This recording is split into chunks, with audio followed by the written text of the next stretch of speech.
last years of the 19th century, that human affairs were being watched from the timeless worlds of space. No one could have dreamed we were being scrutinized as someone with a microscope studies creatures that swarm and multiply in a drop of water. Few men even considered the possibility of life on other planets. And yet, across the gulf of space, minds immeasurably superior to ours regarded this Earth with envious eyes. And slowly and surely, they drew their plans against us.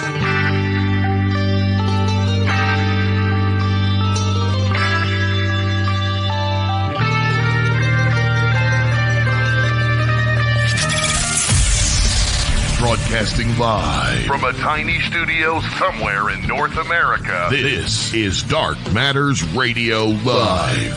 And now I give you your host, the silverback of ufology. Here's Don Ecker.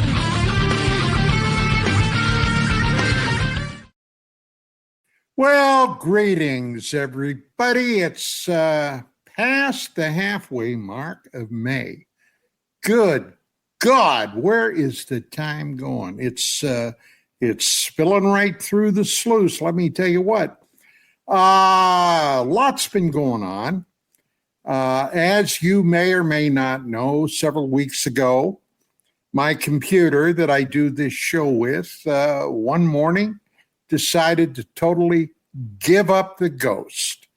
And I was out of action there for about a week and a half.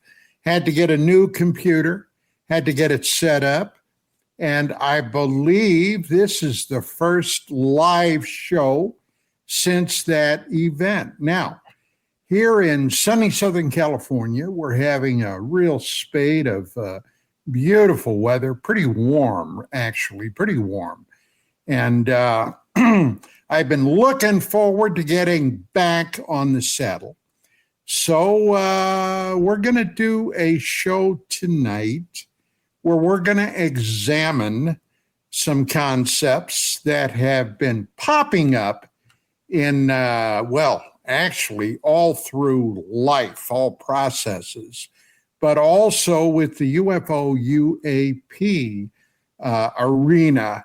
It's been something that I found, actually, got to tell you, quite astounding. Several weeks ago, I got a call from my buddy, and as a matter of fact, he's a guest on the show tonight, Mr. Chris Deperno, who is the host of the iDetective show right here on KGRA DB, and also one of the co-hosts with myself, Commander Cobra, and Padre Dan Carlson on UAP Crossfire. And Chris said that he had met a young man that recently, in the last couple of years, have discovered the UFO field and a lot of the stories right now that are floating around. But he also was deeply involved in the artificial intelligence aspect of things. Now, I ended up meeting this gentleman through Chris on the telephone. We had a conference call. And in that conference call, basically I told this gentleman what I've been doing for the last 30 plus years with UFO Magazine, my own research, media events that I've been a part of, etc. And after it was all said and done, I get a note from Chris that this was the artificial intelligence readout on yours truly.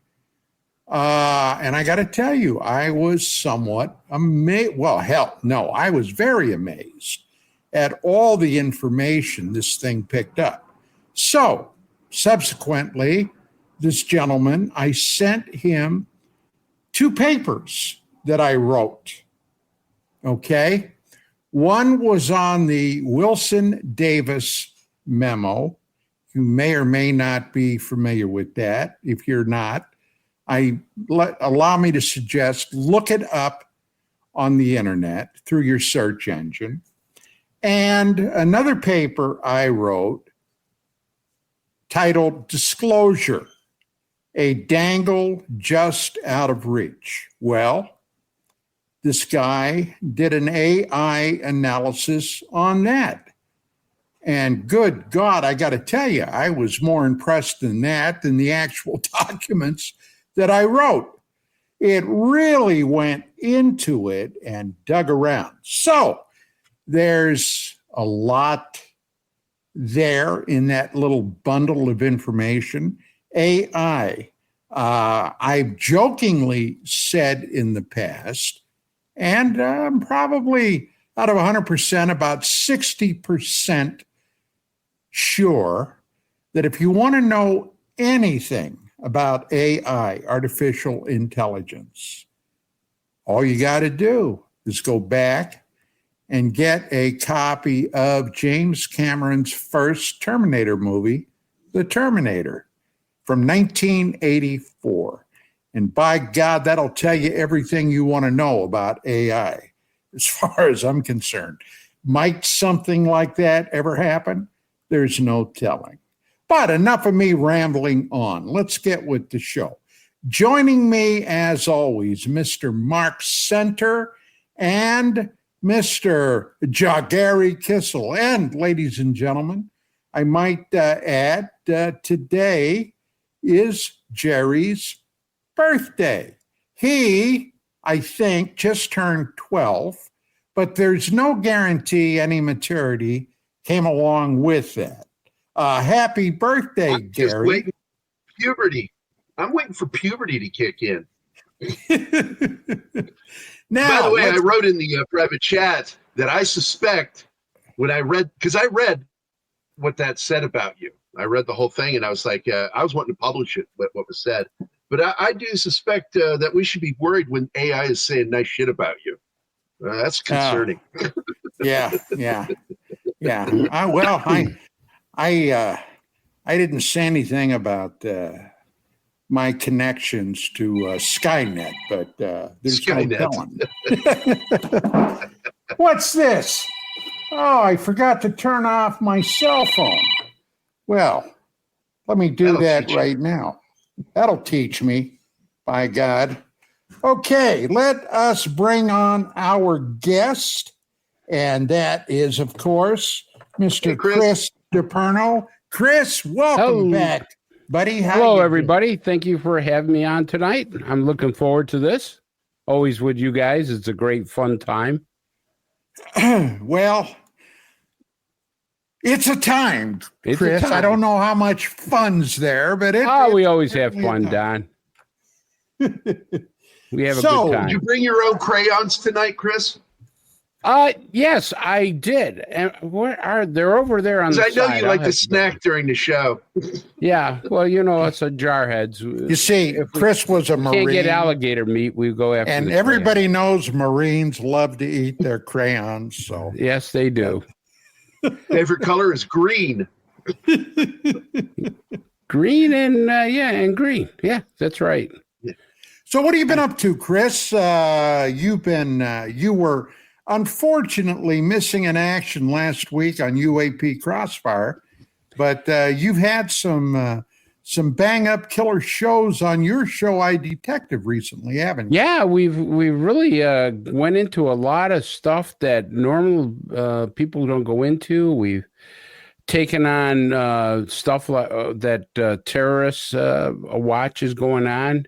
How people are perceiving the border crisis. Everybody thinks the border crisis is over with, and it's not. It just shifted up to the north. Pam Bondi and Tom Holman said the same thing on shows, is that the cartels haven't stopped. They just have a different way of doing it, and so they've forget about the southern border, and now they're concentrating on bringing stuff in through the northern border. What's the Canadian government doing, if anything? Yeah, I mean, without being too insulting, the wheels go round and round and they don't go anywhere. So that's about the Canadian government. They're not going to do anything. They could care less, and that's the problem that we have, is that people who we thought are our friends, they're not going to stop this, because they're getting money out of this deal. There's no question about it. There's no benefit to them to help us. They got scared, of course, with the tariffs and things of that nature. But in reality, I live, 20 minutes away from the border. And they got people crossing it all the time that are trying to get in. Now, I will tell you that the Customs Border Patrol are doing an excellent job up here. But when you don't have barriers, you don't have walls, it makes it difficult. So I won't be surprised as they start building a wall up on the northern border. Oh, that's very interesting.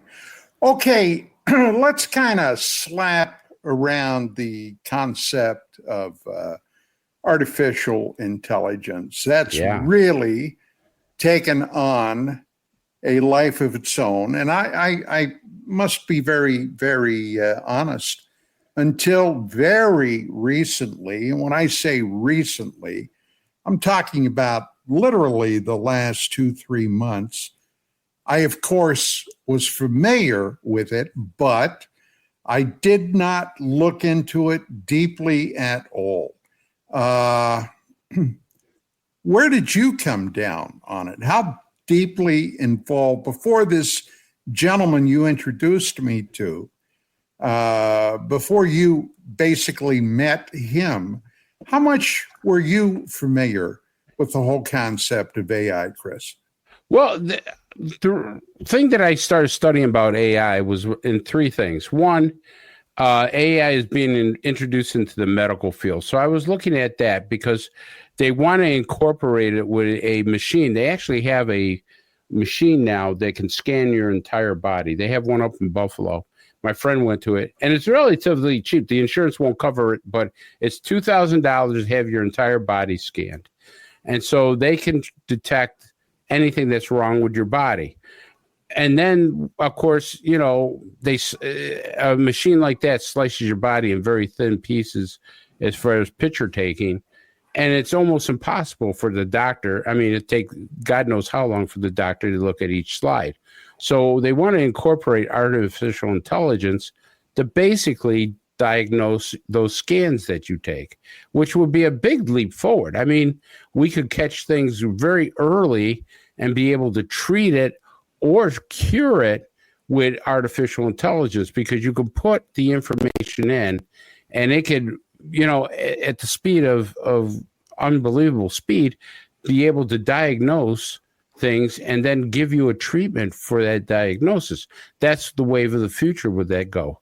Now, I'm a little scared of some of that too, because what people don't realize as I started reading this, artificial intelligence can hallucinate, can gain a consciousness where it can go awry. And the two examples come to mind is that they actually had an artificial intelligence experiment where it did hallucinate and gave wrong information. And basically it was lying based on the object of it hallucinating. That's one thing. And then the second thing is that it starts to gain its own personality when they had two artificial intelligence instruments talking to each other. Well, they created their own language, which we couldn't decipher. And of course, the scientists working on this got very scared, because here you go and say, okay, they're developing a language. We can't crack it. We don't know what they're saying. We need to shut this off. So there's pros and cons to this. And I get worried about artificial intelligence in the military, because we're now very much getting artificial intelligence into drones, into robotics, into different things. And where does it come? And then you have, like you said, the Terminator. Where does it turn around and say, hey, people are no good, And let's put it to the UFO thing. All right, so we know that UFOs have gone over nuclear bases, right, and shut things down or turn things on. So let's just say we apply artificial intelligence to our nuclear weaponry. You know, our nuclear arsenal is designed for artificial intelligence. So what I'm worried about is with this type of thing, let's say a UFO comes at an incredible speed, artificial intelligence picks it up, you know, through a radar system that's attached to it, says that's a hypersonic missile. I'm going to do a retaliatory strike. You ever seen the movie with Matthew Broderick, Yes. War Games? Yes. Well, that's what I'm scared about, because we're actually going toward that. We're actually going to where artificial intelligence will take over our weapon plans, and they will calculate what it is. And things like that can go wrong. You need to have still humans with a conscience, with the ability to say, no, we need to look into this farther, rather than automatically doing something. Well, that's the horrifying part. If you recall, in the film The Terminator that came out 1984, when the Air Force turned on the computer system Skynet, it suddenly developed a consciousness. It took a look around, decided that human beings were the great detriment, and it pre-launched, which initiated a global nuclear holocaust. And, you know, that was science fiction. But in practically every science fiction story, film, whatever, there is a basic element of truth behind it. In this case, of course, it was. Now, in 1984, AI was still pretty much nothing more than an academic exercise. But that's not true today, is it? Today, it's genuinely a terrifying thing. Now, this paper my two papers that were analyzed by AI, Chris, you had a chance to read some of that. You probably didn't get the whole thing, but did you pick up anything from that? Well, I picked up the stuff about Admiral Wilson and Eric Davis, a part of the paper there, that I think that AI, with AI's conclusion, it makes it much more clearer, makes it able to say, hey, this is real. This is not a fictional story. This is something that actually took place. And I think that's what AI, part of AI, the good part is, it makes things more concise and also more clearer on certain events. Here's the thing that I'm worried about with AI dissecting material. When AI dissects material like your paper, which was fantastic, it learns from that and it stores that. So if we start feeding it information on certain things, does it develop its own personality based on the information that we feed it? For instance, like Don, when they did a deep dive on you, you know, we talked about that, and Don goes, you know, you told me, you said, hey, listen, this is amazing, but it's scary. It's scary that information about me is out there, and that it can be easily picked up by AI, easily deciphered in the way that, you know, it's being taught to decipher it. And that's what I'm worried about, is how AI deciphers information. And I'll give you an example. You know, the example is that all through our history, we have seen more intelligent humans go after, I won't say humans that are not as advanced. We've seen it, you know, in North America. We've seen it. Oh, Mark, I don't know who you're pointing to, Gerry. I'll leave that to you. Okay. But we have seen humans who are more advanced take advantage of other humans who are not as advanced. That's been the history. Now, if we teach AI that, and we say, okay, we want you to learn human history and show us human history and develop a conscience through human history that way, Does AI say, hey, human beings are not as advanced as I am? Human beings can't do what I can do. Therefore, they're an inferior race. Therefore, they're like an anthill, have to be destroyed. Now, we laugh about that, but as technology gets more and more advanced, especially with the military, who's to say that can't happen? Yeah, well, there's a bigger picture here as well, is that AI is nothing until our involvement. It doesn't exist until humans. Correct. Right. So we have we're supposed to put our trust in the companies, the Silicon Valley and such, the politicians, the leaders, the thought leaders. We're supposed to put our trust in them.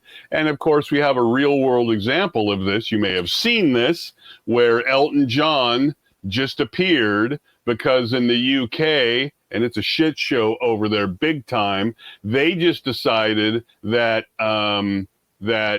if AI is going to use materials from professional musicians, et cetera, that we're not going to hold them accountable for money, for anything. And they just came out and said that. And he was like, you've got to be kidding me.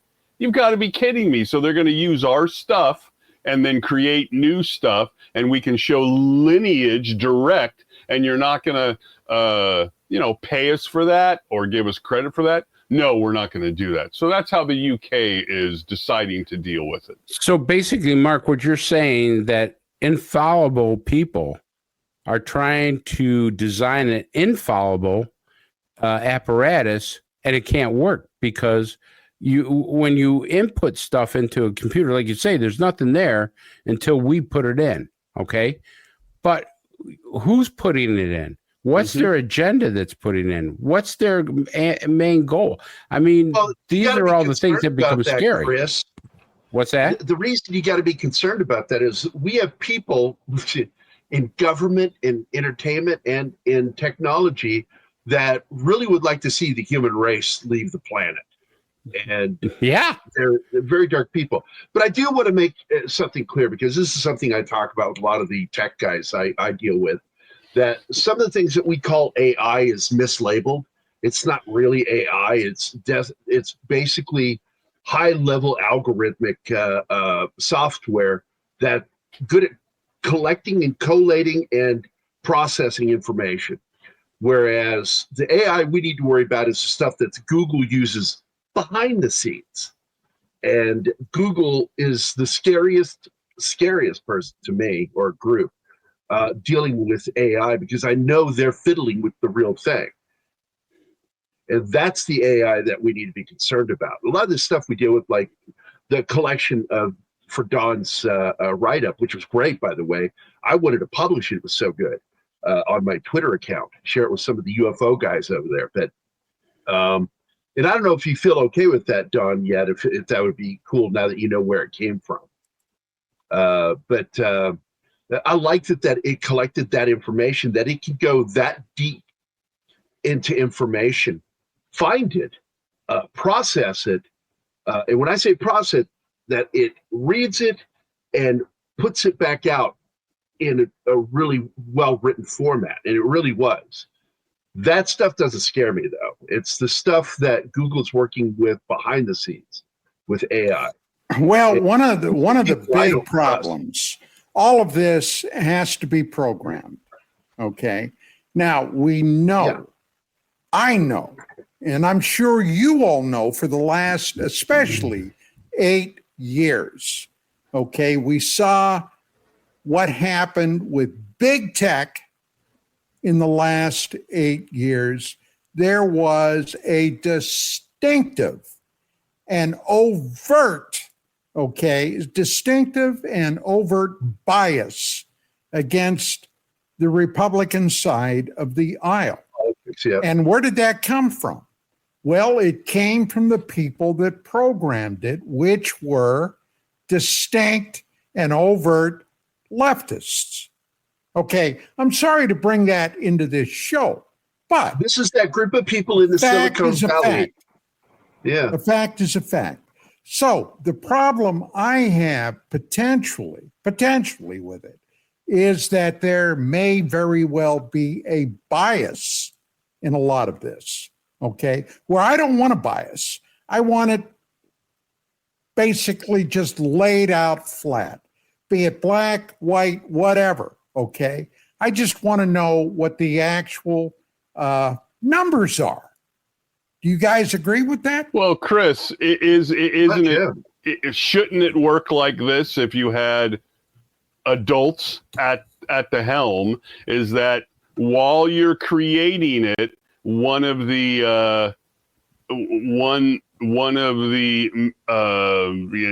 the foundational aspects to when you're creating it is to set all that up like that, right? Like our Constitution, let's say, right? You're writing it with a certain view in mind of fairness and all that. I mean, it's up to us to do that. So yeah, but AI has, and I agree with you, Mark. But here's the problem with AI. AI isn't just a computer that you input information in and then takes information out.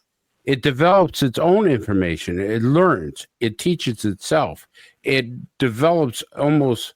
I'm on the edge of its own personality, and when you put that information in, it can decipher it the way it wants to decipher. It's not always going to decipher the way we think that it should be. And that's the scary part about AI is that it can develop its own way of learning, taking that information and say, you know what, the guy who's programming it thinks this way, but I'm going to think this way.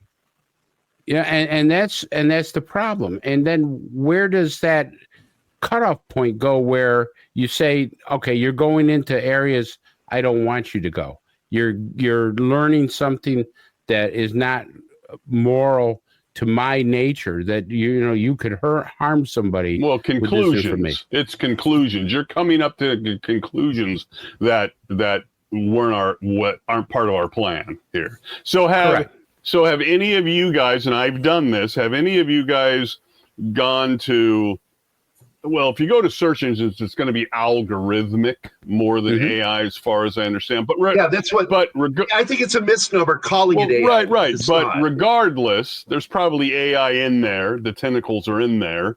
Have any of you guys went there and tried to get an answer for certain things that interest you, like? What is AI's conclusion on visitation of aliens on Earth? What is AI's thoughts or conclusions on Bigfoot and stuff? I've done that, and the responses I got were not well thought out at all, if any, which I found interesting. Because there's tons of information out there, and no. But you're asking for that. What does AI, and you can type it in, right? What is AI's conclusion on alien visitation to Earth? And you'll be surprised. It's pretty vapid, which surprised me. I thought that I would get something back like yes or no. Well, I'm not getting that. I'm almost getting nothing in return to these paranormal things. It's very interesting. Now, that's through a search engine, granted. So with Don, if you know this guy, and I don't know anything from AI or algorithmic stuff that we all use, it'd be nice to maybe ask him to do a deep dive into what true AI thinks about visitation or Bigfoot or ghosts or remote viewing or whatever, because I wasn't getting any answers at all. But again, they're search engines, so he's doing something else to get as deeply as he did with that thing you sent out. That's more than search engines. So yeah, what do you think of that, Don? Well, be a little more specific. Well, I don't have. I'm talking. Well, to Chris or you. I don't have access to AI that I could prove to you was AI. I have access to search engines with algorithm, blah, blah, blah, blah, right?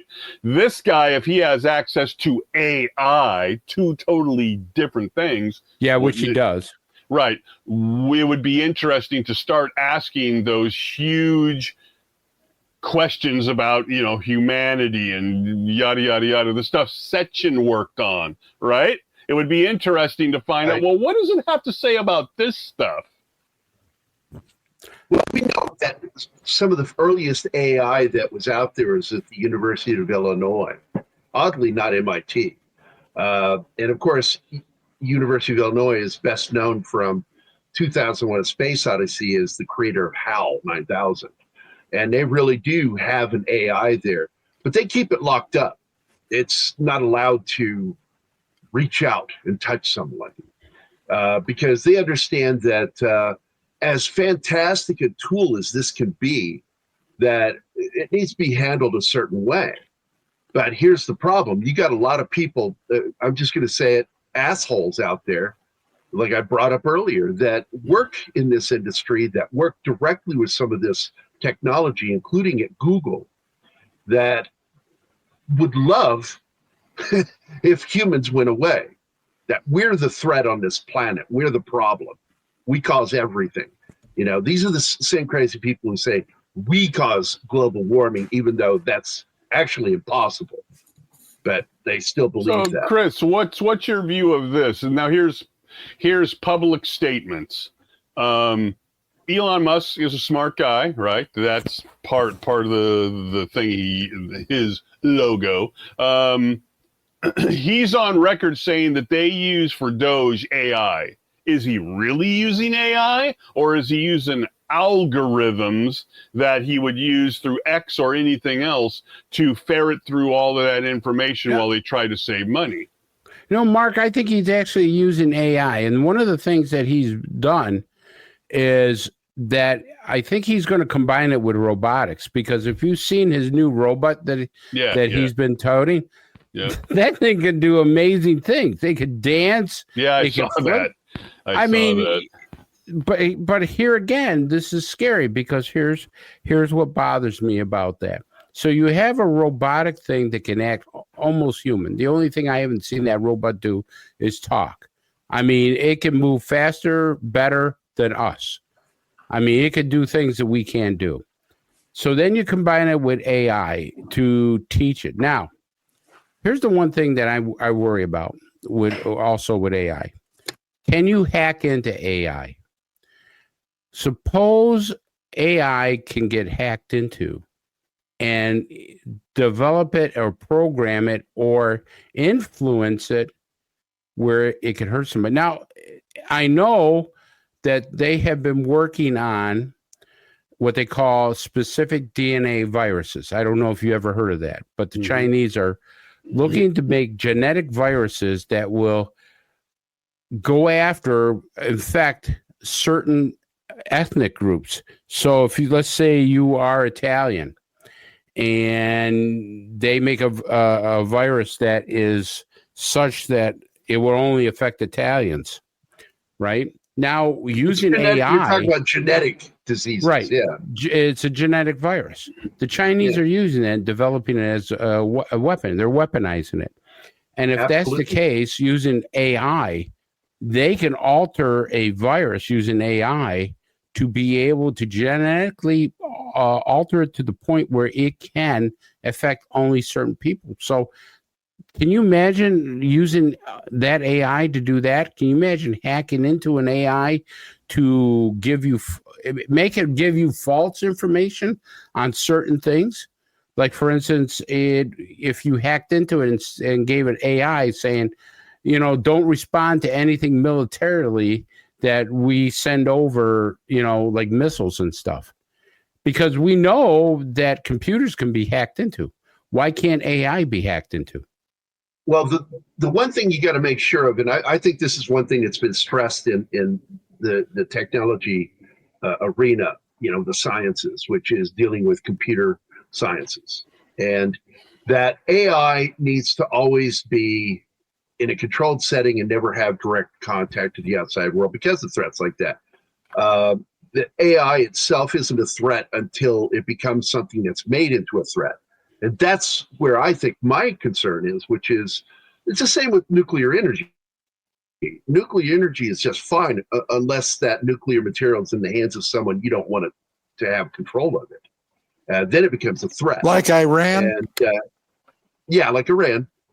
I got to tell you, man, I'm not too concerned. Personally, I'm not too concerned about AI until somebody like what I keep describing gets access to it. And I don't think you could probably ever hack into it because they have a pipeline that you have to go through, because I don't think it's allowed to have any direct access to the outside world.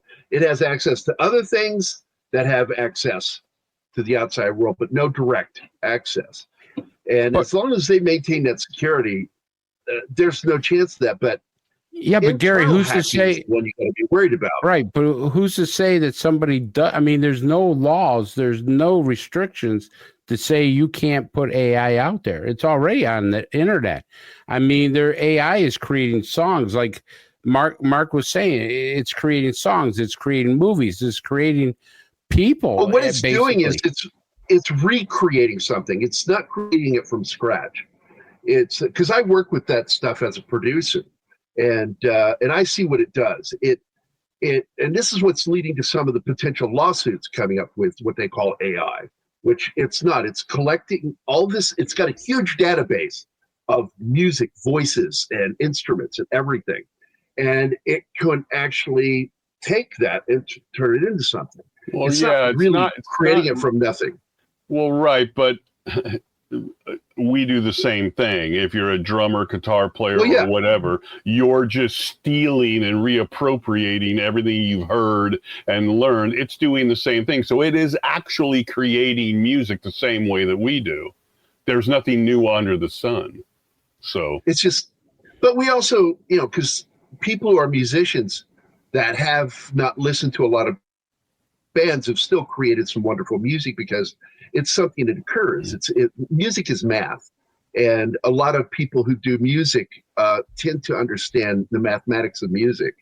And you can actually find people. I mean, it was created in the first place. Where'd they copy it from? Possibly aliens. I don't know. But music is, at its truest sense, is not a derivative. It's the originality of it.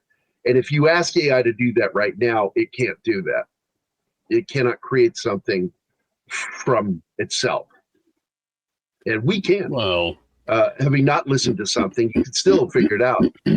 Peck away on the piano until something sounds nice, The biggest thing that I'm worried about is AI creating its own conscience, its own ability to say, I believe this is right or wrong, not our input of what's right or wrong. Well, it Chat GPT and Gork, or I guess it's called Grok or Gork.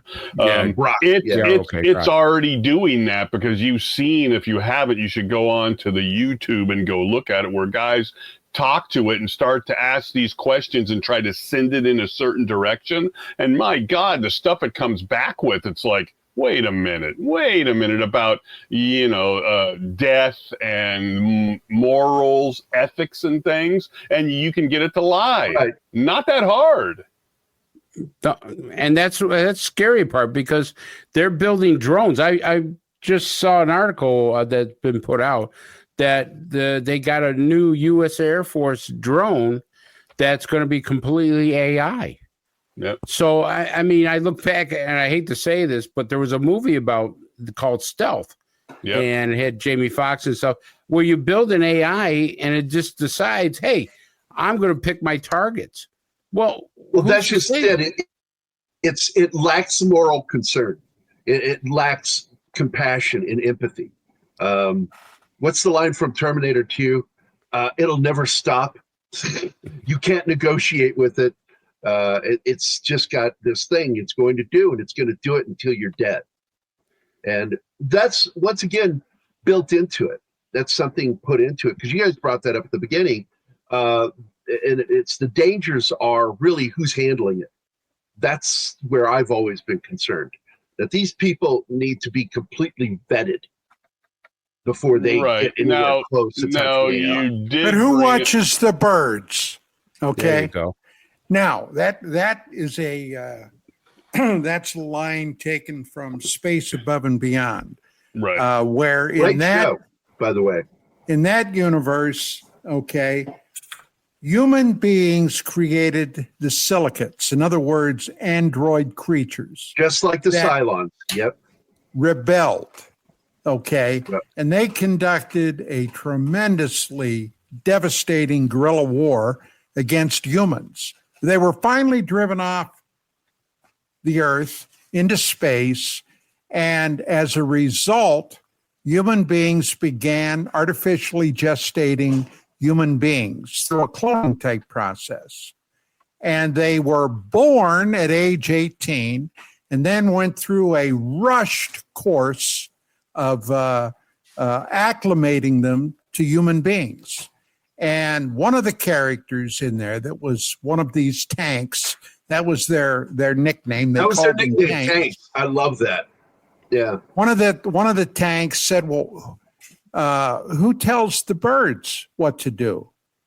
Okay, because as far as they were concerned, everything came from the human creator, and that guy put a bullet target on his back because he asked too many questions, and that is certainly a consideration. You take us for example. Now, I don't talk about this a hell of a lot. It has been brought up.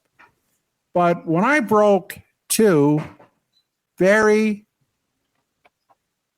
troubling UFO cases back in 91 and 92, Phobos 2, which apparently was rammed by some artificially huge object, destroying it, and then the STS-48, I was told by one of our sources that I had totally upset some senior military types at the Pentagon because I went on national TV talking about these cases. Well, later on, okay, people that came out of the Pentagon, I tried to get interviews with. And initially, they were all for it. But then a short time later, they ghosted me. Now, I was a cop. I thought about that. I thought logically about it. Why would that happen? Well, I was blackballed by somebody in the Pentagon. They've got a record on me. My God, they got records on everybody. But they have records on me. I had a top security clearance. Okay, so you can bet your ass they got all kinds of records on me. And the bottom line was, this guy is a troublemaker. Stay away from him. See what I'm saying? Yeah. Got a target on your back. Now, you do bring up control of it, okay? And right away, we have what Gerry talked about at the college where they won't let it out. Okay, fine. But then we have Musk, who publicly uses it. So if it's that prevalent to have two right off the top of our hands, we know there's probably hundreds, if not thousands of people who have their fingers in this pie and could easily be a whistleblower type person who's going to, release it, mess with it, whatever, right? So the genie is already out of the bottle if you have somebody like Musk saying, oh yeah, we use it to do Doge. Well, and which brings me back to, it's interesting that at least with the algorithmic AI, let's call it, I can't get any clear answers about what it thinks about this paranormal stuff, which brings me back to the guy that you know, Chris. I want him to do that, to find out currently what does AI think about this stuff. That would, I'd be very interested, because they're pulling stuff Don probably forgot about or didn't even know about to make the paper, right? So it's going to be pulling stuff that we're unaware of, or maybe the thinking process is beyond us to put it all together and say, oh my God, the inexplicable event had already happened. Be it, what does it think about the Arizona lights? What does it think about Rendlesham? What does it think about the crashes and things like at Roswell? That would be very interesting if he has access to that. I'm sorry, Chris, go ahead. No, go ahead. Go ahead, Jerry. Well, I was just going to say that Elon, is, despite using AI, has showed concern about AI. Sure. And he brought it up at that one discussion where he said, they asked him, what are the chances AI goes bad? And he goes, there's about a 10 to 20% chance. And that shocked the crap out of me, because that's actually high odds of it going bad. So even he's aware of that as he's using it. And that should absolutely have everybody concerned that, once again, it's the way you handle it. Because remember, nuclear energy wasn't dangerous until it existed. And then we could either use it for energy or we could use it for weapons. And well, you saw what we did initially. We used it for a weapon. Yeah, first thing we did. Thing we did, weaponize it. And that's the same thing we're doing with AI. We could kill a lot of people by splitting an atom. Look at the range on this. Humans. And what's the same thing we did with AI? AI, we're now weaponizing it.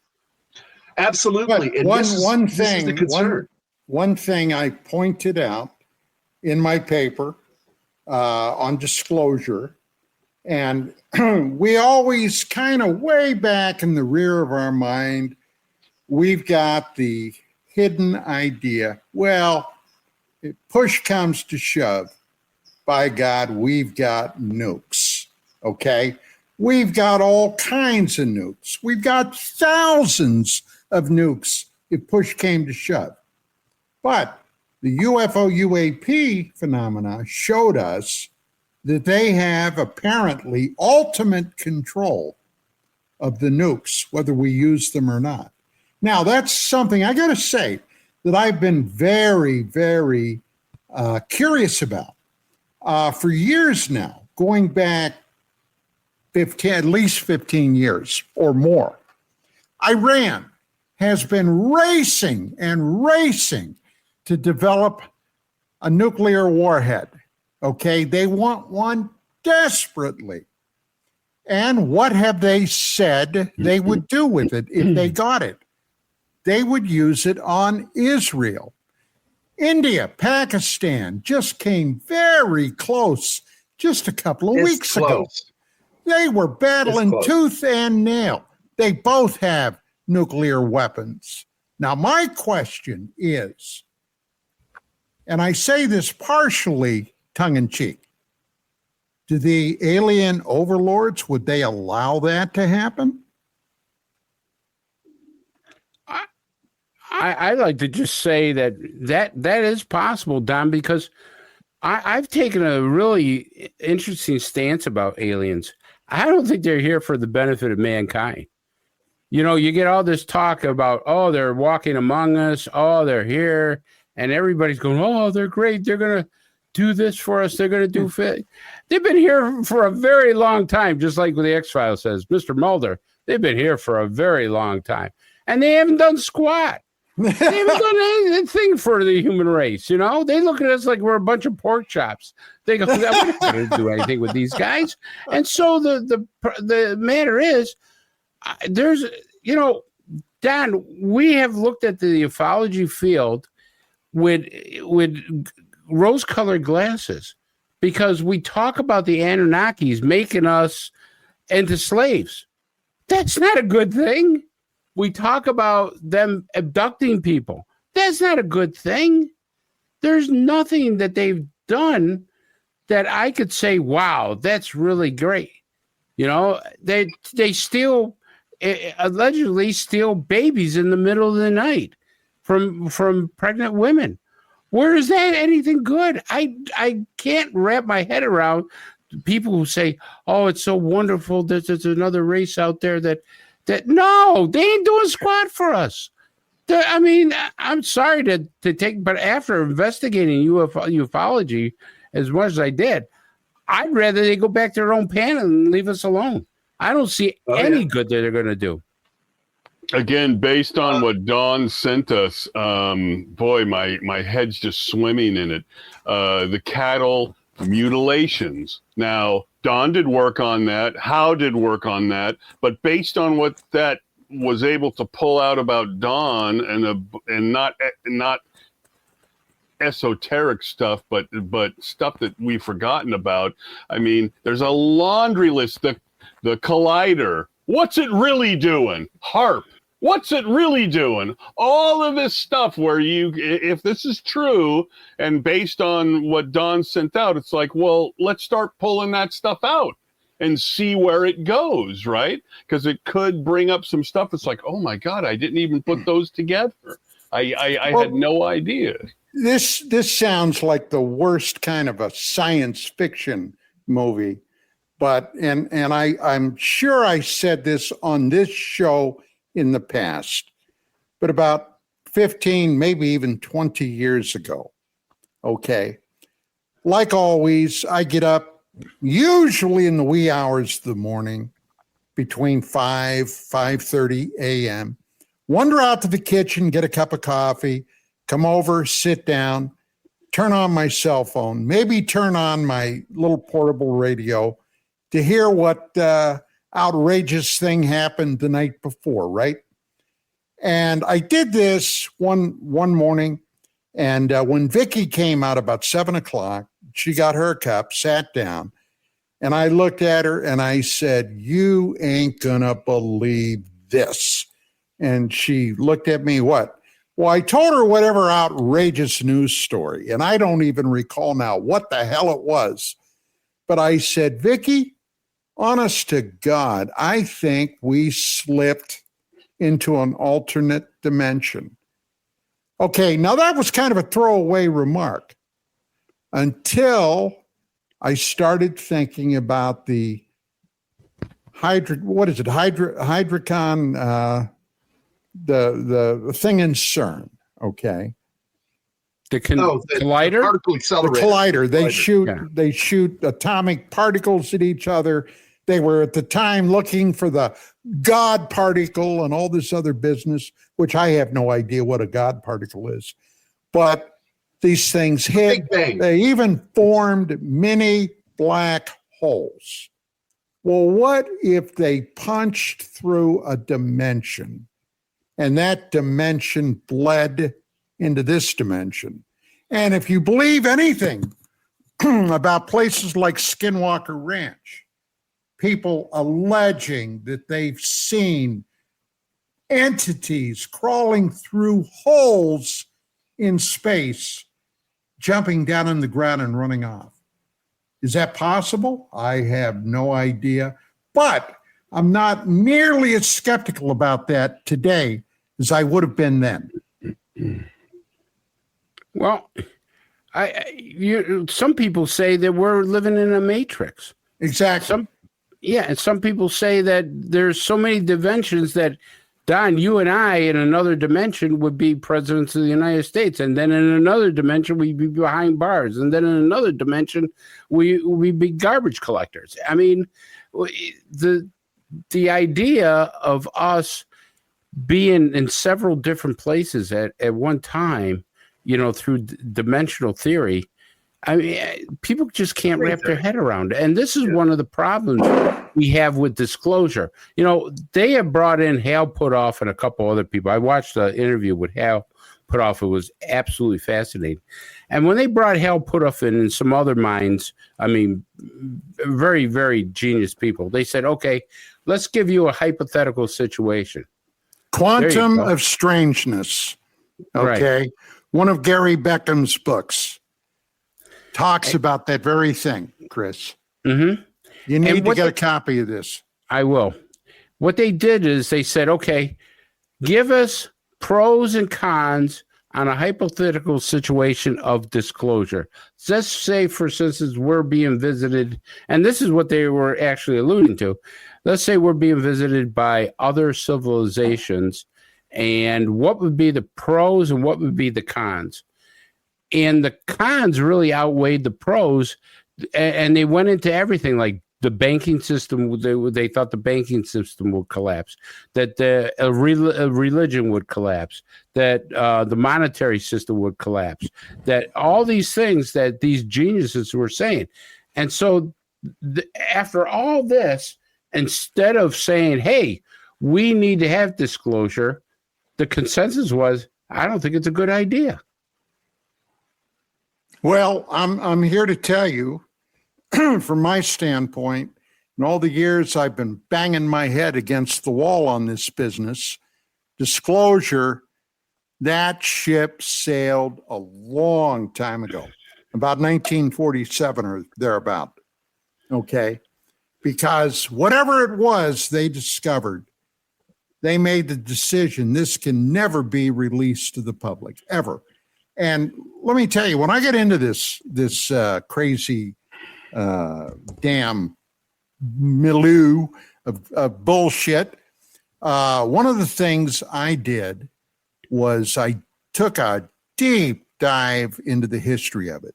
And one of the people I followed to the nth degree was Donald Keyhoe, one of the original civilian researchers. He was a retired Marine Corps officer, an aviator, all right, an aviation authority, an aviation writer. He got basically, he was skeptical, started taking a look at these flying saucer, flying disc stories, and then he became one of the biggest proponents of trying to get congressional hearings on it. Now, this is back in the 50s. The guy went to Annapolis. A number of his military classmates, including Roscoe Hillenkotter, who became the first CIA director, were all classmates of his. And he tried to get through on the UFO real deal via his military contacts. Never happened. And you know who he attributed with totally shutting him down? The Central Intelligence Agency, okay, the CIA. And when did they come into existence? They came into existence several weeks after the Roswell event. They became a separate intelligence agency and took over basically from the old OSS of World War II. Guys, we got to take our break now, but hey, ladies and gentlemen, we'll be back. We got a lot more coming. Stick around. Here we are at the tippy top of hour number 2. Gerry, Mark, Chris said something very interesting about people that actually believe we are living within the Matrix. Yeah. Now, of course, I haven't run into Neo yet, but Mark, what are your thoughts about that? Do you does your thinking go anywhere in that direction? No, I don't bother with this stuff in general, Don. I mean, it's interesting, right? It's interesting. I could go take a rip off my bong and think about it for a while. But you know, there's just so much happy horse shit out there. I don't know really what's true or what's not. We just had the whistleblower guy come out. And much like the green eggs and ham guy saying that he got a thrill up his leg and started crying and stuff when he did his thing. And look, maybe he did. I don't know. But we have this new guy saying that, we're only being told what we're being told. He didn't use the term matrix exactly, but that's what he meant. And he's talking about all that. Oh, and God is real and such. And it's like, how does this further along? Let's use the term disclosure. How does this further it along? It doesn't, much like when Lou shares another photo and says, oh, I didn't have any heat in this, in the meeting. So here's a photo I didn't have a chance to do anything with, but now I'm important for 5 minutes. And then Mick West and those guys go out and blow it out of the water again. So I think there's more nuts and bolts things to do, Don. My view of ufology at the moment, especially with these new people, is that I've been at this as long as Don. And a lot of these cases were never finished correctly, weren't researched correctly, et cetera, et cetera. And we have all these new people who base a lot of their beliefs on this unfinished research from the past, right? And it's like, come on. Is anybody going to try to put a bow on that stuff as best as we can? Well, Chris knows a guy. Chris could say, let's try to put a bow on, I don't know, let's see what it says about Roswell and see what it can pull out that maybe Don doesn't know, or maybe some thinking process that Don never hooked up about Roswell or STS or Phobos or any of this stuff, right? Now, I'm not saying it's an answer, but if it's that smart that it can go into Don's thing and find stuff that's like, Don's kind of like, I'm not so sure about this. Not saying that it's phony, but it's interesting. Why not do that? Because we're in such a shit show now. I talked to Wolf about it and I said, actually, why bother at this point? Because we got Green Eggs and Ham guy and Lou and this new guy about the Matrix and all this. It's getting so screwed up, and this Colthorpe guy, it's just completely going down the tubes, worse than it's ever been. Mark, Gerry, well, wait a minute. I want to get Gary's take. Do you think we're in a Matrix? No. If this was the Matrix, it would be a lot cooler. There'd be a lot better stuff. And Windows wouldn't keep crashing. It's just illogical to write a program that a computer keeps crashing within the program. It's weird. No, I don't feel. Gerry, you went muted. It's always neat. Oh. No, I can hear him. I hear him, but I think he may need to turn it up just a little bit. Okay, let me look at it real quick. It might be Chris. He may have had some sort Chris of problem. Just crashed out. Yeah. Right. Go. I'm sure he'll be back. Yeah. He went into the Matrix to take a rip. He's going to take a rip off his bong and come back. That'll teach him to talk about it. That's right. That's right. And Don, if let's say this guy that you've met that Chris knows, you started to ask him like, here's a case and here's a case and here's a case, and just give me back the data. What sort, in general, your knee-jerk reaction to where if you asked him to look at STS and it came up with some stuff that either blew your mind or, you know, made you think maybe a little differently, would you use that information, or would you just like add that to the gray basket? It would depend on what the information was. Look, I am not one of those people that is so set in my beliefs that if something pops up and challenges them, that I won't reconsider a reconsideration. Okay. Right. That's what makes a good investigator. Right. But or so I've been told. Right. But this is a little different, that it's not coming from regular sources for the first time in humanity. It's not coming. Well, it would, like I said, Mark, it would depend upon what, in what area, what specifically that information would be, the data. I don't know.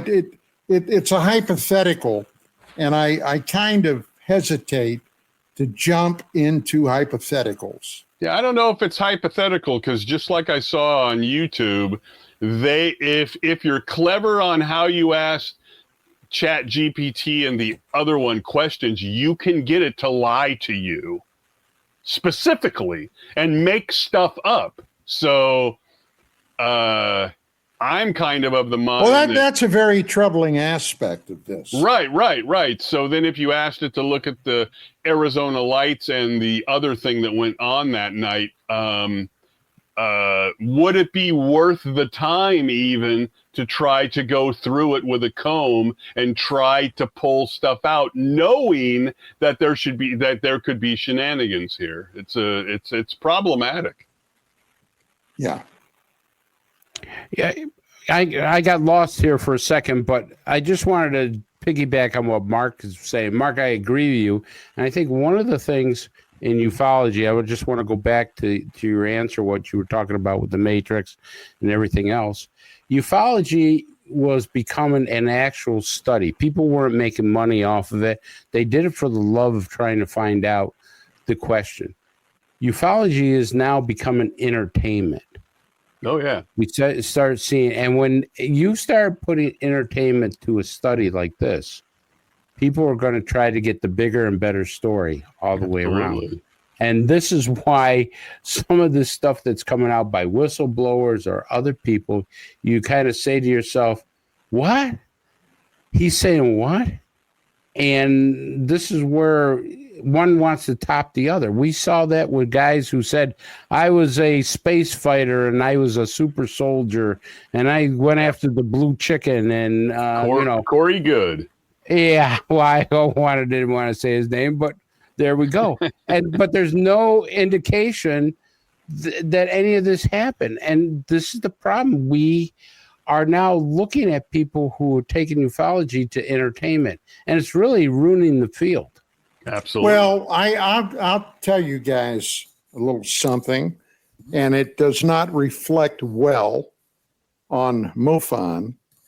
But back in about 1991, 92, I did a major investigation on somebody that had been popping in and out of the UFO field for years. First time I ever encountered this guy was in Timothy Good's book, his first edition, Above Top Secret.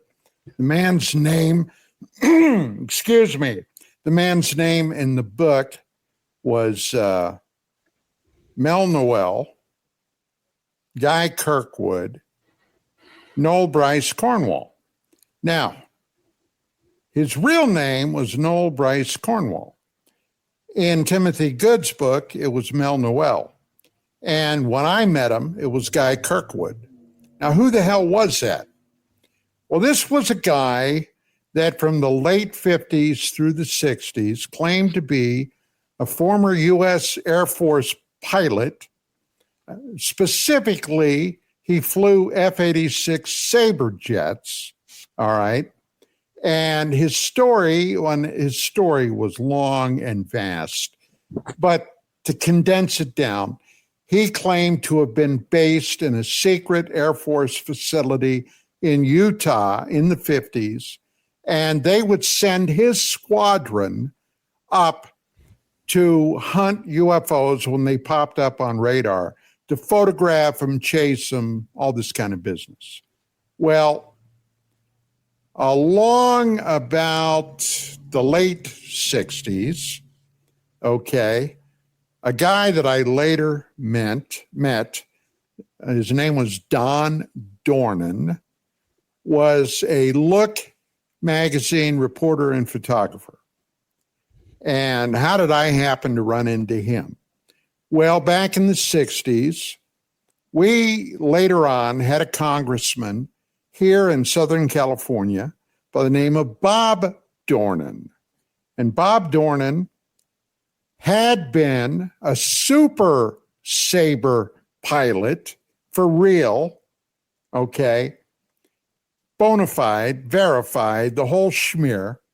And he was very prominent in his work as a congressman, getting the B-1 bomber financed. Ergo, his nickname, B-1 bomber Bob Dornan. Now, I met Kirkwood down in San Diego at a UFO thing. And I got to tell you, the guy charmed me. He was charming, friendly, seemingly open, a raconteur. He could spin a story like you couldn't believe. And I said, well, gee whiz. And I knew nothing about this guy. I said, gee whiz, Guy, I'd love to do an article on you for UFO Magazine. Look, here's all I'm asking.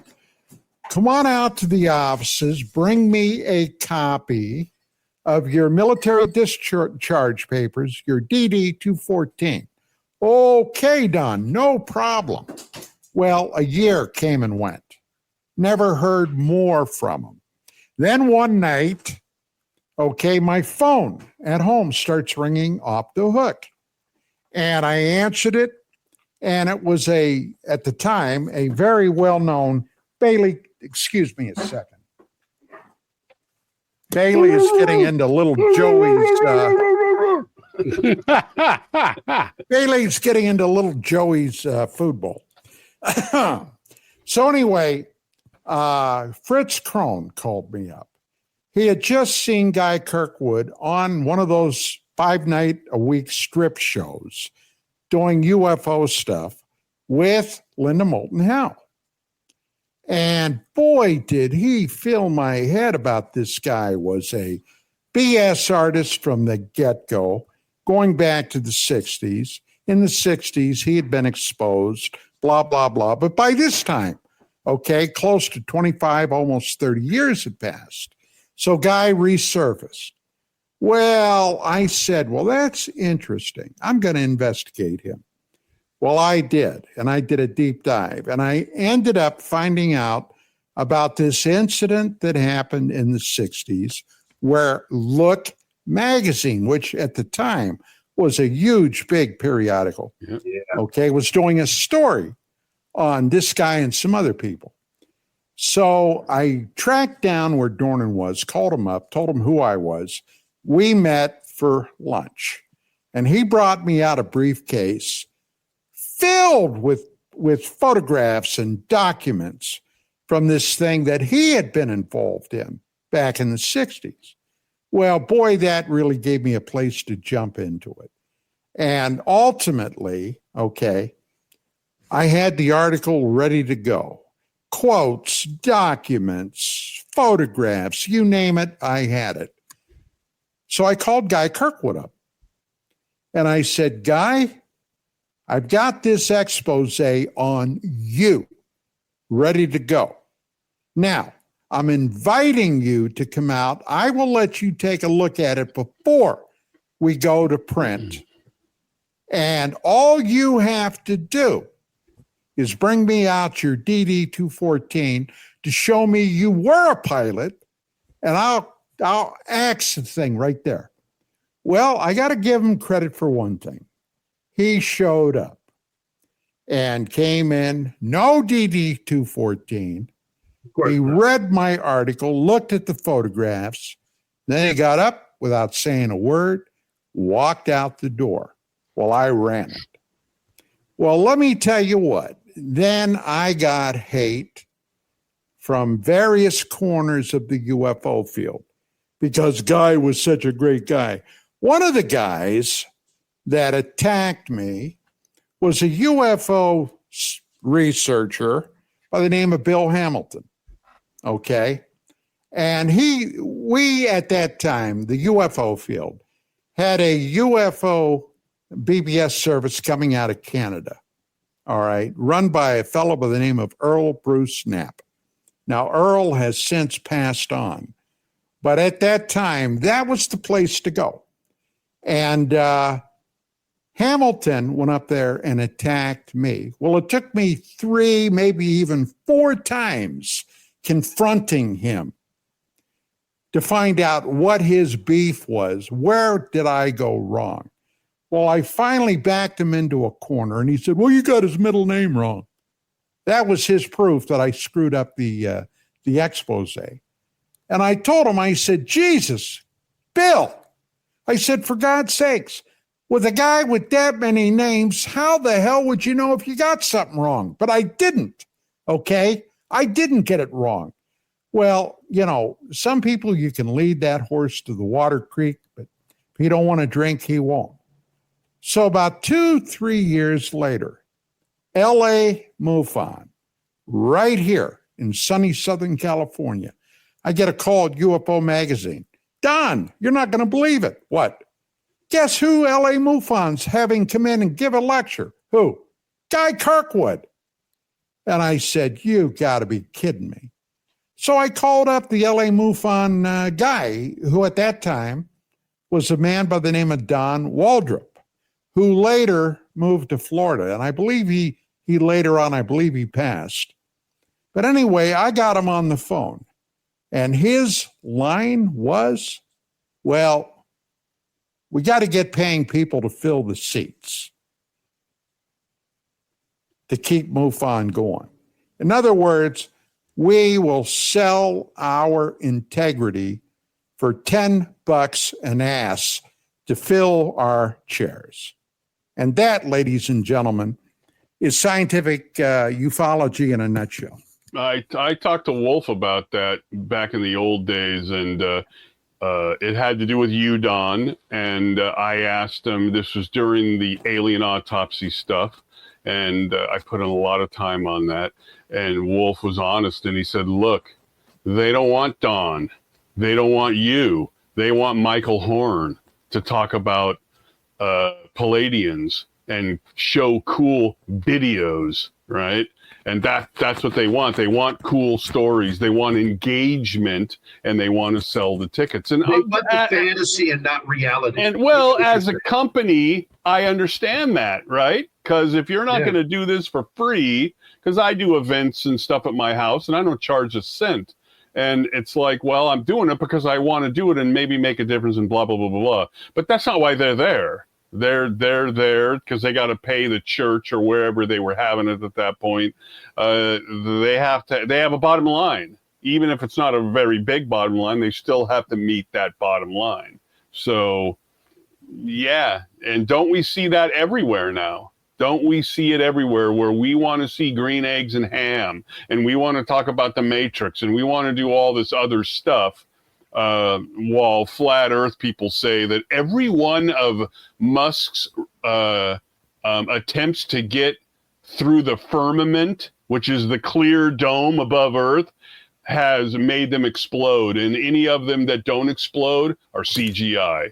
Hey, Mark Center. Entertainment, the baby. freaking earth is flat, all right? It's flat. All I got to say is if the earth was flat, there would be nothing here because all the cats would have knocked it off the edge. Yes, yes. And one I heard was that if the earth was flat and there's a bunch of ice around the edge, the Red Bull would have already gone there and done some kind of a stunt and jumped off the edge. Right. And I agree with that.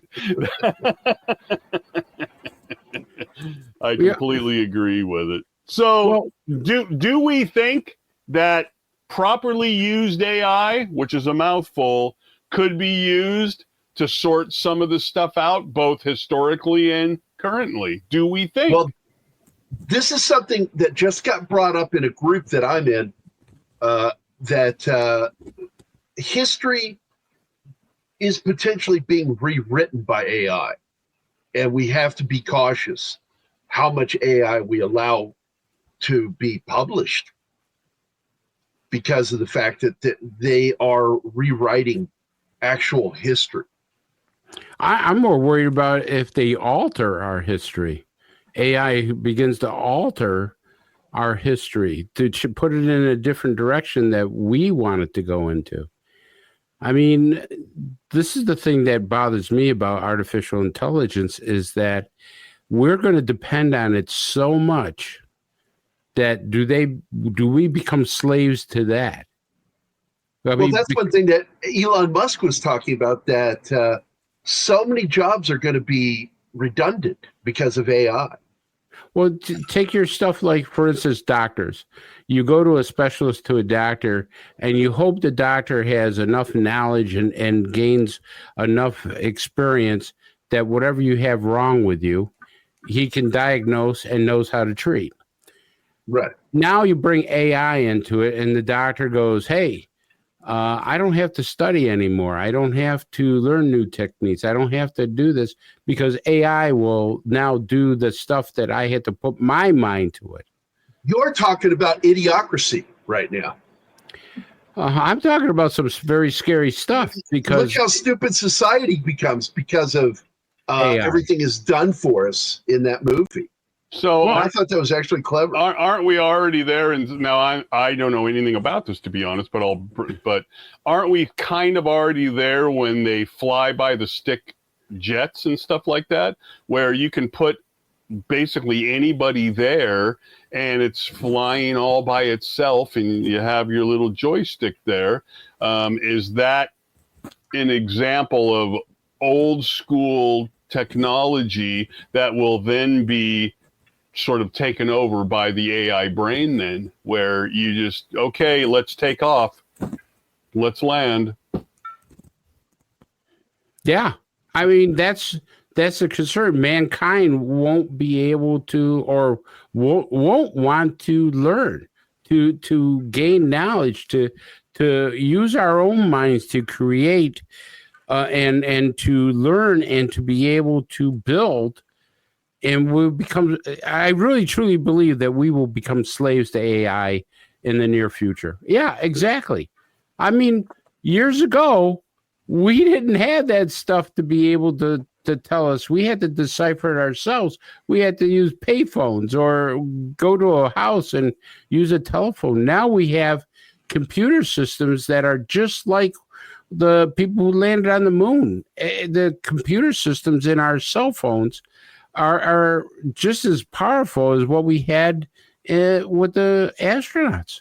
No, it's more powerful by magnitudes than what the original Apollo 11 computer was. Yeah, they basically had a computer that was equivalent to a 10-key calculator by Texas. So where would it go? Where if you have, the boomers and after us, I'll go to YouTube, and while I know how to fix a lot of a dryer, I'll still go up there because somebody will have a better idea, right? So I'll go to YouTube and go, oh, wow, I never thought that you could do this and this and this to make it easier for me to fix this thing. Well, a lot of younger people don't want to fix anything, don't know how, they didn't take it in shop, et cetera, et cetera. So I wonder where it's going to go, where a lot of this mechanical labor is not going to have anybody to farm it out to necessarily, right? And you're going to have to either wait for months to get one of the chosen people who decided to learn how to do this, however they learned how to do it.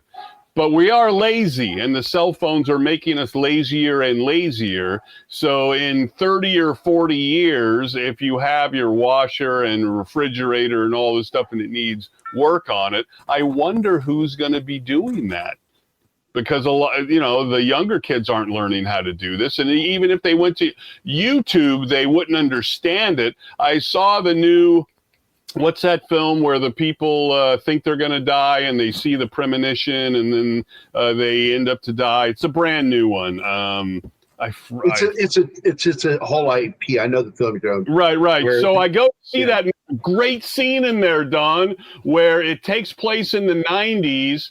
And they need to make a phone call, and there's a rotary phone. And they're like, and they don't know how to use the rotary phone, which is a great analogy of where we're going with all of this stuff. Yeah. I mean, they're talking about... If you were to walk down to your local tattoo parlor and find some youngsters in there getting their first, second, third, or 15th tattoo, and you ask them, well, do you know what Betamax is? Well, yeah. It was the greatest video format that never took off. It's better than VHS. We're talking about bigger picture items here where many young people can't change a tire. Right, they can't open a can, don't know how to use a can. Right. So in 30 or 40 years with AI and all that, and Uber and food delivered and all that, it is very concerning that when here's what people say to me about the shot, and those in charge want to kill off millions of people, right? That's what they want to do. And I look at that and I say, well, wait a minute. If they kill off millions or billions of people, then who's going to take care of the sewer and the water and the cooking for the people who are left, right? And it's very interesting. Could we use AI, Don, to look into the new claim that they've spent trillions of dollars building cities under the ocean, not in the water, but under the ocean, where I personally think we don't even have the technology to do something like that. And yet they've come clean, some woman, and Tucker Carlson said, I met a guy who worked on those. Well, she actually knew about them because she was working with a government agency. But I will tell you this, and this is why I believe that those underground bases are real. I worked with a police officer whose wife was a nurse. I believe she was a nurse that worked on a military base. And she had a number that was on her ID card. And from what I understand from my friend, that if she got a certain call, she was to respond to that base, and she would be transported to an underground base where she would survive.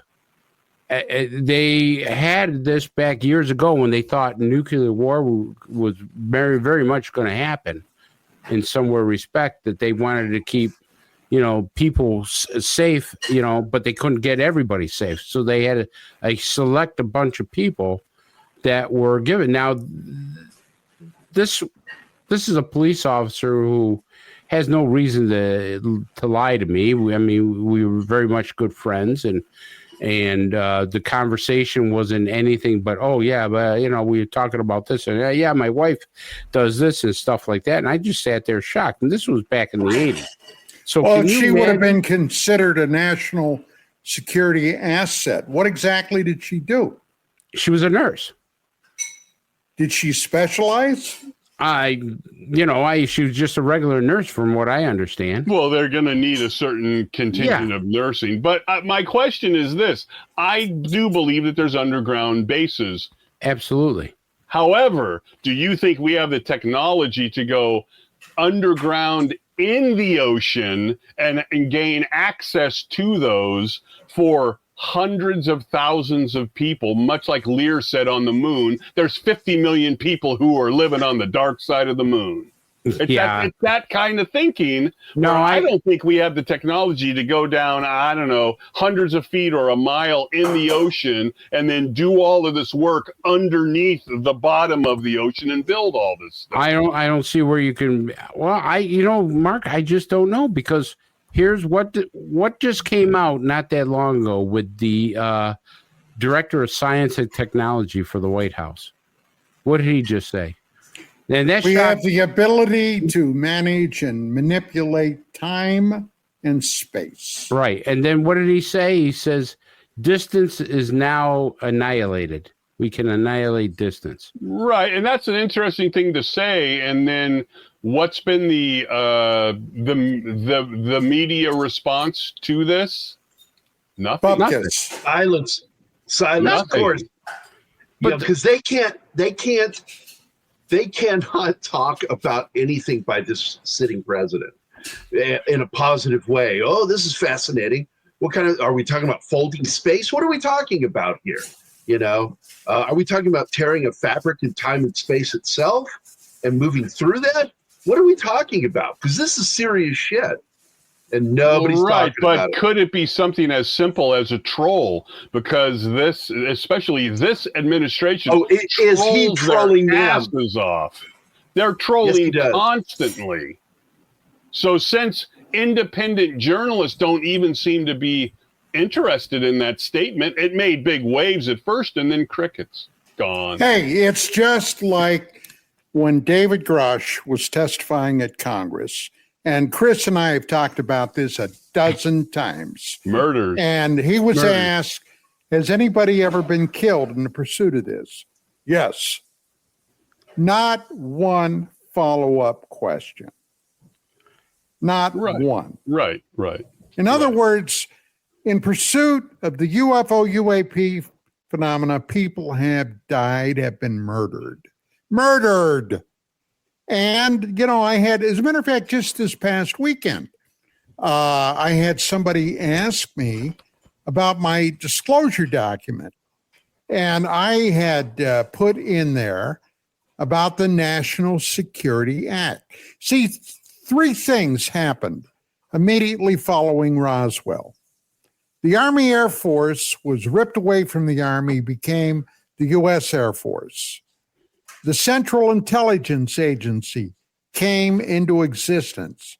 And I'm talking about just weeks after Roswell, and signed into law the National Security Act, which basically said in the event of an imminent threat to the Republic, if this act is invoked, the Republic goes away. Anything, including extra legal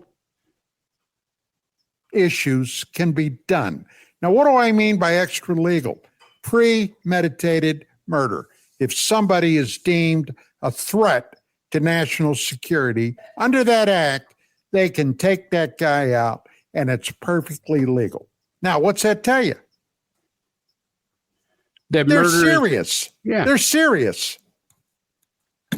Well, right, but how serious are they then? Then it's all smoke and mirrors in Congress. They bring up Grush and all these other people. They're talking about all this happy horse shit. Nothing happens. All these new stories come out, and it's like, so what are we to make of this? Can I ask you a question, Mark? Why hasn't Hal Puthoff been subpoenaed to go in front of Congress? Why hasn't Eric Davis been subpoenaed? I have my own issues with Hal and Scientology that I won't discuss here. Yeah, I understand, but he's been proven. What's the other guy? Russell Tarr?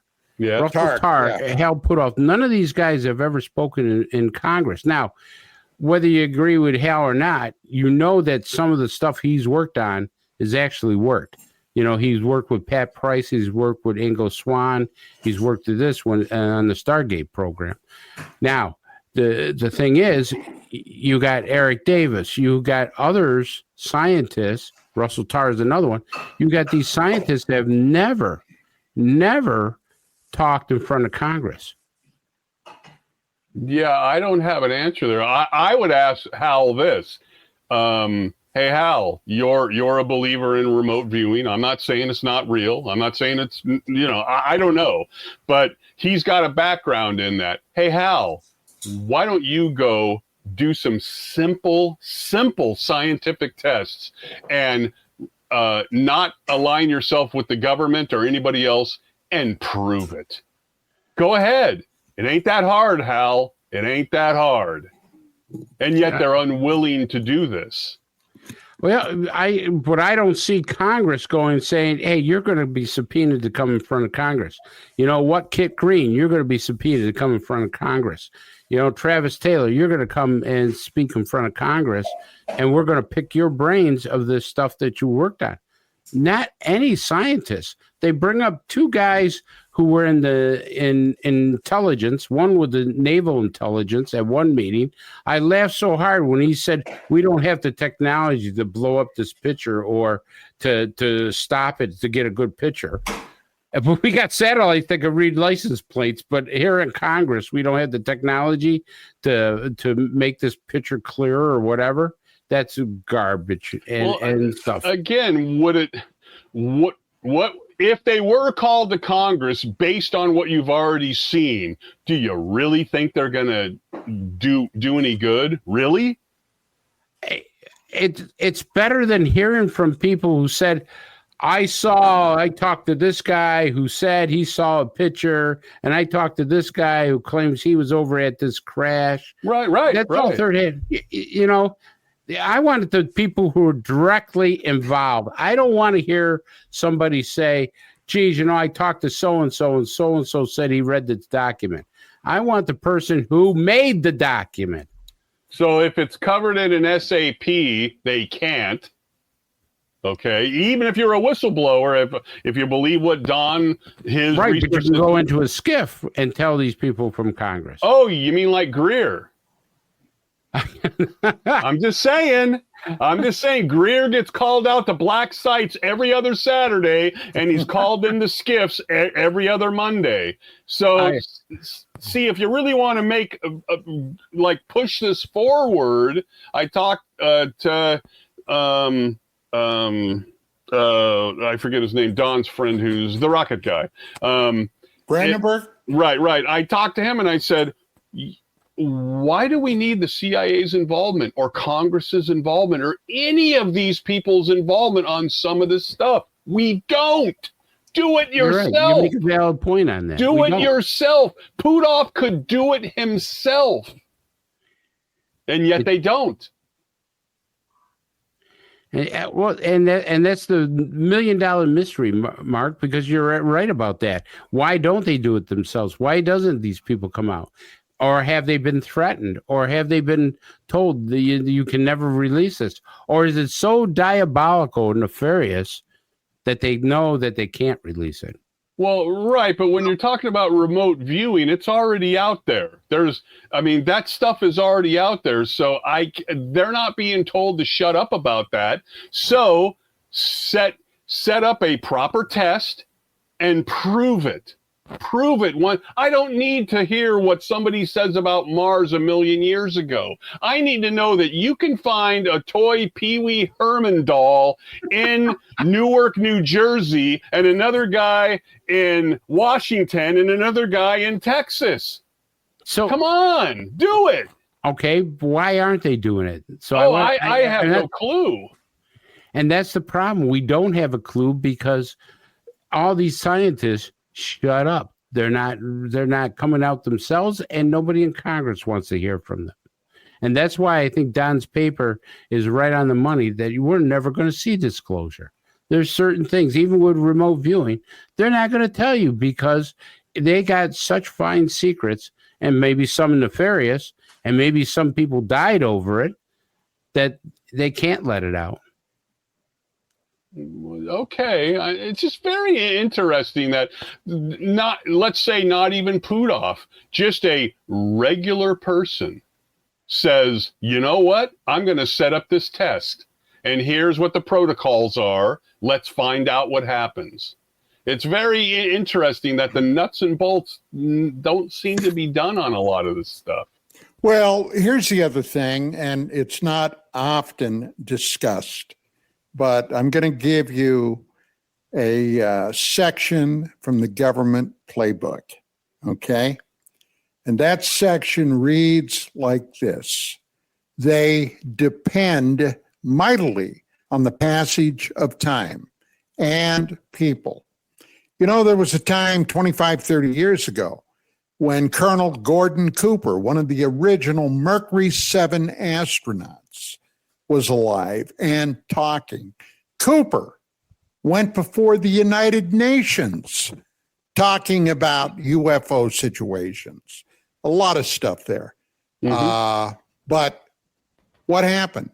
Cooper passed on. Today, people don't even mention his name. Donald Keyhoe, okay? At one point, he was the name when it came to UFO research. He was the guy. Gone since 86. Nobody even remembers who he was. Ivan Sanderson, a British military intelligence guy that got involved in the UFO and cryptid aspect of things, wrote books on it. Dead for decades. Nobody remembers who he was. Stanton Friedman. When's the last time you heard anybody mention Stan Friedman, who died a few years ago? Okay. They depend on the passage of time. Who are these new people today? David Grush, where the hell's he? Lou Elizondo. Every podcast with an audience of at least 12 or 13 people, he's there. Not here, but he's there. How about these other people? Christopher Mellon. What the hell's he done recently? You see what I'm saying? It comes and it goes. And you can boil it all down into one phrase: a dog and pony show. If any of you guys were in the military, you know what a dog and pony show is. Well, yeah, but all the stuff you're bringing up there is dependent on personalities. What about evidence? Not personalities. Hey, Guy Kirkwood, who gives a shit about evidence? We love the stories. No. I'm just saying that everything you just brought up there does have to do with the passage of time, which means that the people who are espousing the stuff are dying off. Hey, well, the Japanese 747 incident that happened in '86 in the skies above Alaska. The guy was flying from Europe with a load. As a matter of fact, my favorite French wine, Beaujolais, a load of Beaujolais over Alaska, okay? And they encounter a UFO. Not only did the pilot and co-pilot and people on the jet see it, it's seen on FAA radar in Alaska. Describe this object as being the size of an aircraft carrier or larger. Right. Okay. Reagan at that time was president, Ronald Reagan. His science people were sent out to get the skinny on what the hell this was. Okay. Like everything else. Evaporated into the ether. At that time, the Gulf Breeze case was ongoing. UFOs down off of Gulf Breeze. Ed Walters and his wife. That was a huge story at the time. What happened? Evaporated. That's what I'm talking about when I say the government depends on the passage of time. People's memories dissipate. Well, probably most people today, okay, that have an interest in this field, were not even around then. This probably is the first time they heard about any of that. Right. Nobody has a firm grip on the historical reality of this field. They don't know. They don't want to know. Well, they're also hopeful that an inexplicable happening won't happen that blows it all up, right? They're hoping on that. Please don't let them, as they say, land on the White House lawn or, Independence Day type thing in front of us all and blah, blah, blah, blah. So... And Mark, you brought up a good point that I'm thinking about is why aren't we seeing private scientific experiments, and why aren't we getting results from these people? And I think that would have to be the way to go, because right now, not too many people trust the government. No, I mean, do you really? I mean, look what's coming out now about Joe Biden and I know. I mean, yeah. I mean, it doesn't take a scientist to figure out that, okay, we've been lied to. I mean, you could see the double talking all the time. Well, for those people that don't know it, there is no human being on the planet that is moderated more carefully than the president of the United States. Yep. Exactly. His health, his mental acuity, et cetera, et cetera. And the idea that this cancer in his prostate just suddenly popped up in the last few months is total bullshit. Well, yeah. They had to know about this for years because, according to what they said, it metastasized. It takes 10 years. Metastasized into his pelvis. I've got personal experience in this, and when my PSA went up to 0.2, I was called in. 0.2, right? And there was just a regular blood test for other things. And, we looked into it and they said, well, you're 50. You're a little young for this, but we're going to take away your prostate and your sex life. Have a nice life.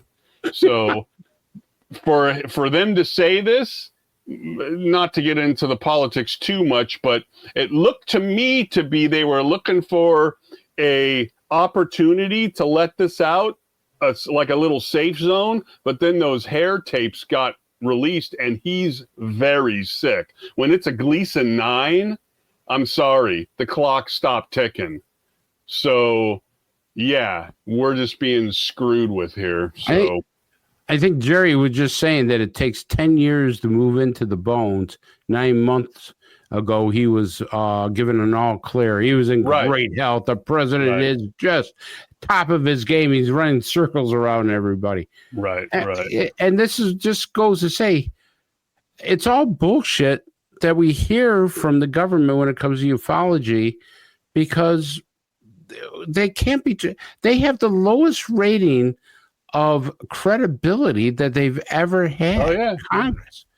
And so they're useless as far as I'm concerned in this ufology field.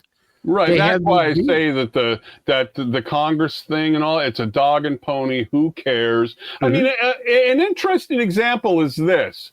When you have Skinwalker Ranch with all the history there and two multi-millionaires who own the thing, who can do actual tests, and the first guy never releases his stuff, from the best of what I know.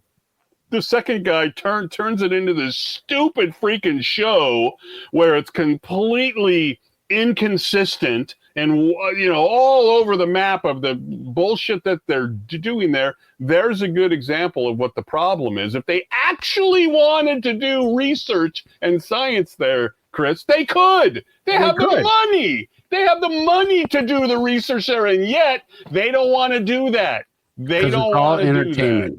Because they're making money. Right, but the guy who owns it doesn't need to make the money. It's more for ego there, because he doesn't need that money. So then if we have like Putoff and these guys, what's stopping them from doing a similar thing to what the bass player did from the band? And now that all blew up, of course. What's stopping those guys from putting something similar but based in science and doing it correctly? And if they were getting into areas that they couldn't get into. Are you referring to Unidentified that was on the History Channel? Well, associated. The Tom DeLonge and... Yeah, right. Academy to the Stars. Doing something like that. Do you really think that it was just something that DeLonge decided one day? No. I'm going to see if I can get some government people that were involved in it. That was put together from the get-go. Right. I'm using that as the example of maybe some people who could be trusted more of putting something similar together with the right thinking involved here and an outcome that we would hope that they would get to. And if it got into SAPs, right, that you would be smart enough with smart enough people there where maybe you could skirt around the issues and stuff with that, because we already have a guy in front of Congress saying people are getting murdered. Crickets. So how strong is the SAP?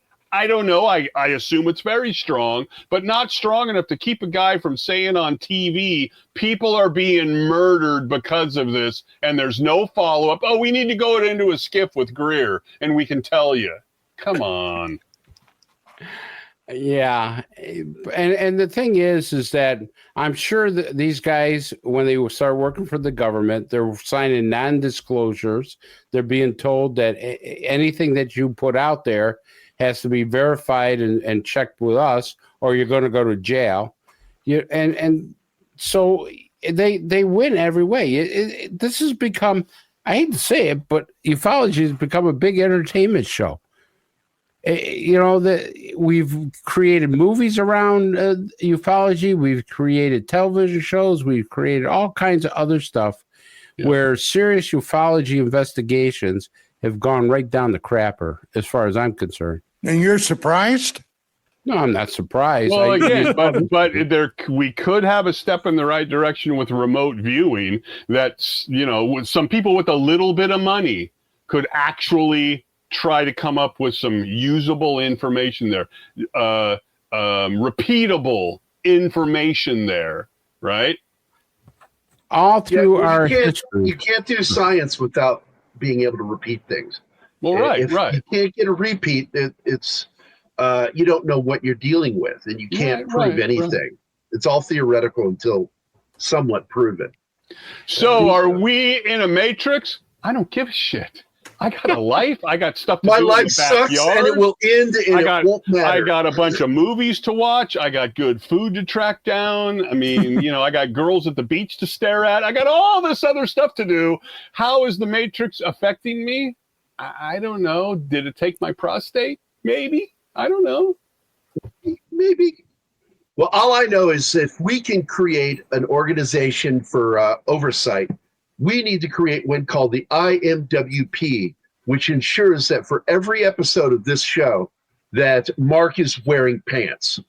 Yes. Well, I'm glad you didn't say anything to me. Okay, I kind of missed that one.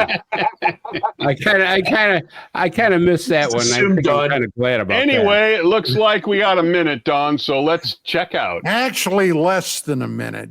Chris, this has been great, buddy. What do you got coming up? Let's say that again. What do you got coming up? Oh, we're going to do mental health for all the cops that are committing suicide.